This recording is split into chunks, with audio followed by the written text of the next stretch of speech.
We changed planes in Dubai, which was a bit of a letdown. The plane was older, smaller, and in poor repair.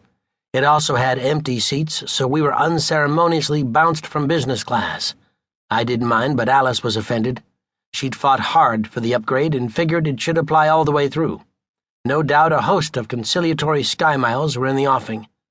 At any rate, Alice and I suffered the 10-hour flight to Lusaka in coach. Actually, Alice suffered not at all, sleeping most of the way. I had the window seat because Alice likes the aisle so she can get up and walk around and stretch her back and go to the bathroom without having to climb over me. She doesn't, of course. She goes right to sleep, and I have to climb over her.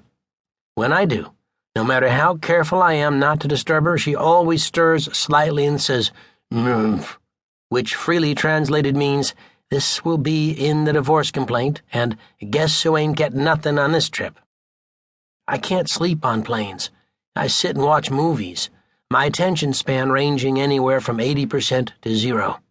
80% is me wide awake and fully alert and missing things only by being what Alice likes to call dull and vague.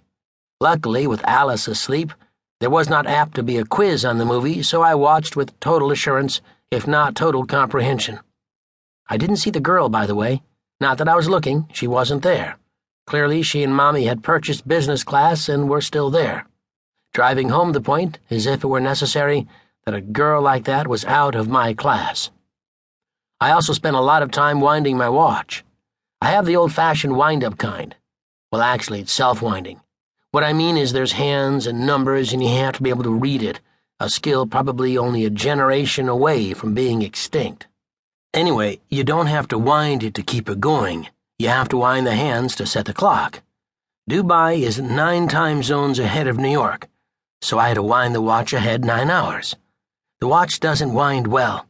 The face looks at me as if to say, "What the hell are you doing?" The hands of time ground slowly, though exceedingly fine, and I managed to set the watch 9 hours ahead on the flight to Dubai. I had to set it 2 hours back on the flight to Lusaka, which blew my mind. The trip was long enough. Granted, there was no direct flight from JFK to Lusaka. I understood we had to fly somewhere else first. Still, did we have to overshoot it by 2 whole time zones? The mind boggled. Anyway, by the time we got to Lusaka, regardless of how many hours it took, it was daylight, and I had a wonderful view of the airport as we touched down. The terminal was long and flat-roofed. In front of it were a number of planes, all small single-engine prop planes, with the possible exception of a twin-engine or two, not significantly larger. We came to a stop in front of them and sat there on the runway.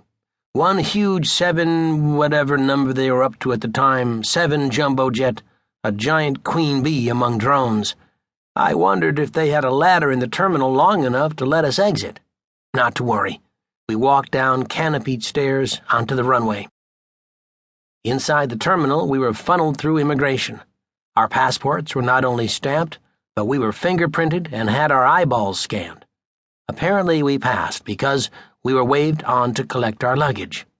I had doubts whether business-class luggage downgraded to coach passing through umpty time zones and doubling back on itself would survive, but it did, and we lugged it to customs.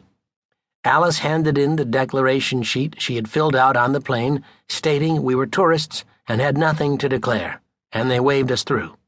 They never checked our duffels or backpacks. That was nice, but I couldn't help thinking of all the current prescription bottles Alice had insisted I get for every pill I brought, having read that Zambia was tough on drugs and you could get busted for a Sudafed. We emerged from customs into the main terminal, where an eager young man in a Clemson safari cap held up a large sign on a stick, which also read Clemson Safari. He was a skinny black man in safari shirt and shorts, clean-shaven, bright-eyed, with the whitest teeth outside a TV commercial. He had already snared 4 tourists and was looking around for fresh game. "Clemson Safari?" Alice said.